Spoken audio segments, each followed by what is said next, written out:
I'm here to talk to Dr. Mahadev Kalyankar. He is a professor in University of Hyderabad. He and his team has done a groundbreaking research in terms of understanding metabolic disorder and fatty liver.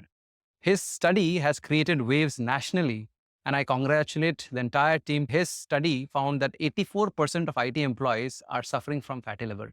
We want to understand your journey and what we can do to spread awareness. I would like to thank the Extra Living team for inviting me for a brief chat with you. This work actually is done by the team from University of Hyderabad in collaboration with the AIG senior hepatologist, Dr. P.N. Rao and his team. So the way we started this work, as I said, I've been working in this area for the last 25, 30 years, in particular to metabolic disorders and fatty liver. So we know that one of the major reasons for the fatty liver is because of the lifestyle, the eating habit, the sleeping habits, and long time of sitting hours. So this is there in every occupational groups. However, information technology employees are different than the other occupational groups in terms of to work with the different time zones of different countries, especially the American time zones, European time zones, and Asian time zones. So they have to match with the times. And due to that, the working timings totally change and their eating habits, eating timings, and sleeping timings change. So I feel this is the main reason for them to have metabolic problems as well as with that intention, we started this work. It probably took us 2 to 3 years to start this work.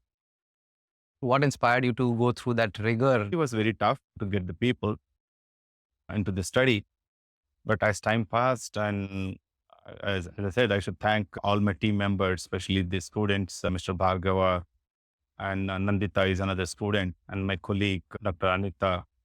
So they were really behind this. Did you take into account different age groups, different kind of working hours? How was your sample size for the entire study?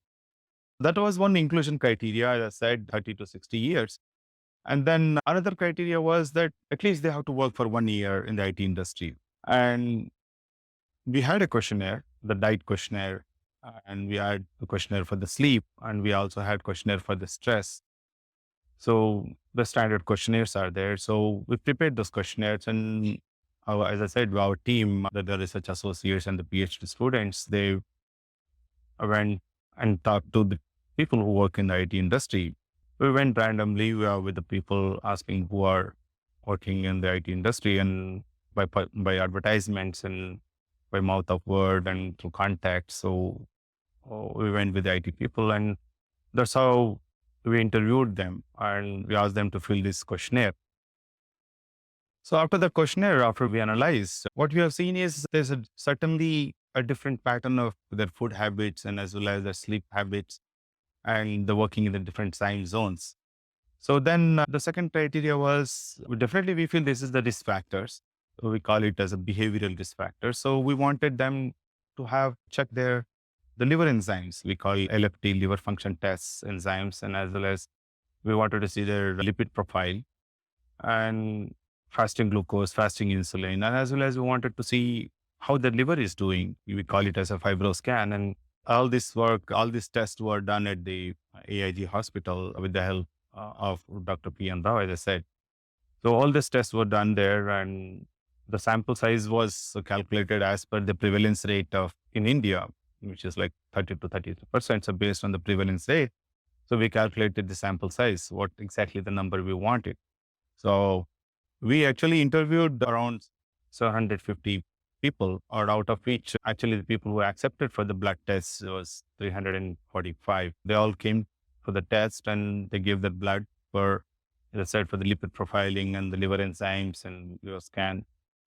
And then we disseminated this information to IT people. And in fact, our team also suggested them, this is your results. And if required, we see the doctors. That's what we did. There was a big difference, right? When people did a scan, and that's where the number jumped up. And in the last couple of weeks, I talked to some people. They mentioned when they did blood test, they felt everything is fine. And when they were forced to do a scan, they realized how serious the problem is. In your case also, I think you had highlighted that. So what was the jump that you saw? When we do liver enzymes, so we take into consideration like ALT, AST, ALP, and some albumin, globulin. So these are we call liver function test, and these are the enzymes they look at it. So not necessarily just because the enzymes are not increased, not necessarily the people shouldn't have the fat in the liver. Sometimes the ALT levels may be low, but still they have the fat in the liver. So unless there is a damage in the liver, these enzymes levels may go up. So unless until we really do the scanning, liver scanning, and we really know which grade of the fat people have it, so then only we get that information. So we will be reaching out to a lot of IT employees through this video, and I'm really thankful that you have come to share your findings. But for an IT employee, when should he or she consider that they should be going for a scan? It's a regular kind of thing. Every 6 months or every year, usually that's how the physicians recommend. So they have to get their blood profile and liver enzymes. Once in a year can be done. But before that, what they can do is actually check the body weight. They check their body weight, they check their BMI, the weight to height ratio, and as well as a simple measurement with the tape. Look at their called central obesity. Usually should be below 90 centimeters for the men, and for the women, it should be below 80 centimeters. That's one measurement that tells how much visceral fat one has it. So, so regular checking their body weight and checking the BMI and waist circumference. So they feel that the BMI is high and the waist circumference is high, then the best way is to consult or just go for the test and get these reports and see a doctor. Another way is simply doing the regular exercise and controlling the diet, and the diet that they are eating should be on time. They shouldn't miss the timings. Plus or minus 30 minutes, 1 hour is okay, but they shouldn't totally skip the meals, and they have to stick with the timings because the eating timings are very important. At that particular time, certain hormones release, such as insulin and glucagon. And these hormones release only a certain period of time. So eating in those times is important. Skipping meals means the hormonal secretion also get disturbed. We call it circadian rhythms. So these are important. And regular exercise, both aerobic as well as non-aerobic, like strength exercises. So aerobic exercise usually the walking, the running, the swimming, etc. comes in the aerobic exercise. Strength exercises, just weightlifting, and all those comes under strength exercises. So both required. Aerobic. You mentioned about exercise, and I know that you have been a strong proponent of keeping yourself healthy and you understand the value of physical exercise in terms of overall wellness. For fatty liver specifics, what are your views on how effective is physical exercise just for fatty liver? The moment the fat increases, we call the belly fat or visceral fat. So that leads to a condition called insulin resistance. So insulin resistance is a condition that leads to other metabolic disorders such as diabetes, cardiovascular problem, fatty liver. So the main reason for all these metabolic disorders is the insulin resistance. To improve the insulin resistance, the regular exercise is important, and the controlling the diet is also important. The WHO recommended guidelines are there, like minimum 150 minutes per week. We call intentional physical activity. So that one has to take care of.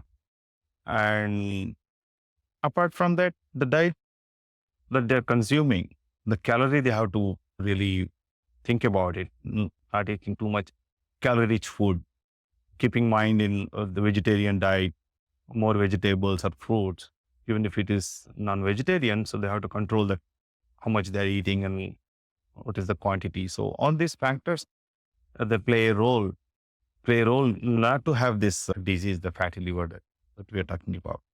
Movement that they need in their daily life has reduced over a period of time. In terms of diet, if you look at the typical Indian diet, do you see that there is any flaw in that compared to our lifestyle that we have right now? In Hyderabad, I would say that people consume high calorie diet. So we have a different kind of the culture. I mean, Hyderabad, especially, I don't want to name certain foods. They are high calorie rich food. Now, as well as a lot of carbohydrates in it, carbohydrates and as well as fat. So especially the refined sugars we call or sugar sweetened beverages, all those things. So they are the main reasons for synthesizing the fats. So we call it lipogenesis. So that's where this carbohydrates involved in the synthesizing the fats, and that's where it gets accumulated into the liver. If I want to make a small dietary intervention, if I am having fatty liver, what are those small measures that someone can take to improve their dietary habits? Always eat at least not to the really like 100% Right. food. You can eat up to 60, 70%. Leave Right. some space in the stomach for water and air. So you can cut down your calories. You can take a small plate, take less food. So those are the changes in terms of food intake. Any particular cuisine that you find is more healthier? People have done studies on Mediterranean diet and keto diet. Right. Those are the things. Probably they can adapt those things and more vegetarian diet. Okay. In terms of exercise, any specific exercise you found which is more effective than the others that people can do themselves? Both aerobic and strength exercises are important. Just aerobic is not enough. So you have to combine both. Right. Aerobic as well as strength exercises. Aerobic exercises burn the calories.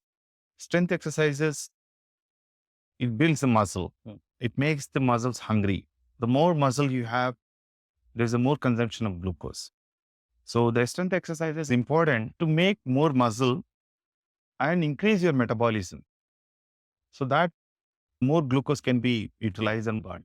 Any shocking findings that you found from the research that you were doing, which initially you did not realize, but at the end of it, some strong key findings? We were sure that this particular occupational group may have more prevalence of fatty liver, but certainly it was shocking to see that they have more than 80% of the people are suffering with the fatty liver of different grades, like grade 1, grade 2, grade 3.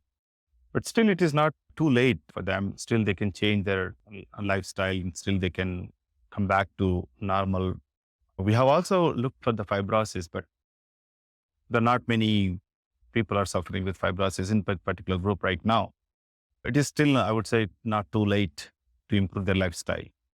What are the complications that can come over a period of time? The first stage is just the accumulation of the fat in the liver. The moment it increases from more than 5%, the different grades of the disease, usually I call grade 1, grade 2, and grade 3. So based on the fat content. So after the grade 3, still they are not doing exercise, not following the diet. The next stage is going to be the fibrosis. So that's where the liver start inflammation and the liver is fighting it out to get rid of that fat. So it kind of gets into the inflammation and gets fibrotic. Still, they are not taking care of themselves. The next stage is going to be the cirrhosis. So the damage of the liver, hepatocytes and the cells, and the finally is going to be total liver damage. Do you see sleep as one of the key factor for fatty liver? Because we have 2 shifts that IT employees, they generally work in, rather 3 shifts. Not following the right circadian rhythm, how harmful that is for the liver? As everybody knows, like we need sleep at least minimum between 7 and 28 hours. Anything less than the 7 hours, that's going to be a problem. So if people don't have proper sleep, there's a tendency of secretion of some cut that will be a problem for insulin resistance and disturbing the metabolism. During sleep, only the proper digestion, the food happens. There's no sleep, there's a total disturbance of the metabolism and food doesn't get digested, and even the next day they are like disturbed and they are not able to concentrate on their work. Right, sir. The findings of 84% fatty liver is shocking. I see multiple publications where they are publishing your work, and it has created a wave globally in terms of the awareness of fatty liver. Any follow-up work that you are planning after this, sir? There are a lot of work we really plan, but it always depends on the funding that we receive. Anyway, the work that you have done can be implemented for actionable items in the society. Yes, the recommendations we have given, we certainly said in our publication. So we ask, especially this particular IT group, to take care of their health and improve their lifestyle And as well as we also, in fact, a lot of corporate offices, especially the IT companies, have their wellness programs. So the only thing is the employees have to adapt that and they have to stick to what they're recommending. And it's all up to the individual how really they take care of their health. Definitely, as far as I know, a lot of major all IT companies have their wellness programs. But it's up to the employees how they want to take care of, Right, how sir. they want to use those facilities. As a society, all of us should be really thankful to Dr. Mahadev and his team and University of Hyderabad who have done this research. They have gone through a lot of struggle to get data, and I can really imagine the procedure that they have to follow to get it published so that it becomes credible. And the findings are mind-blowing, forcing all of us to think about health, the early detection of fatty liver. We will keep talking about fatty liver. We will keep talking about movement, exercise, nutrition, and other interventions. So keep watching our video. Thank you.